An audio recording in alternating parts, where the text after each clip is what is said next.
What sets your soul on fire? Do you recall that spark?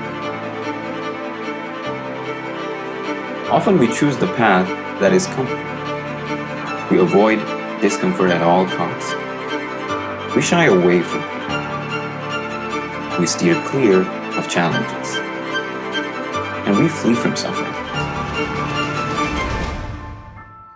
Buddha spoke of life as suffering.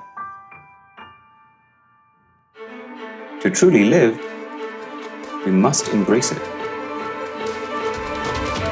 Yet we hold the power to choose our suffering.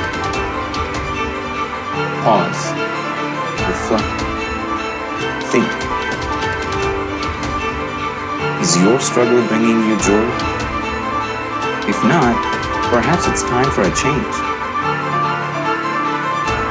And that time is now. If not now, when?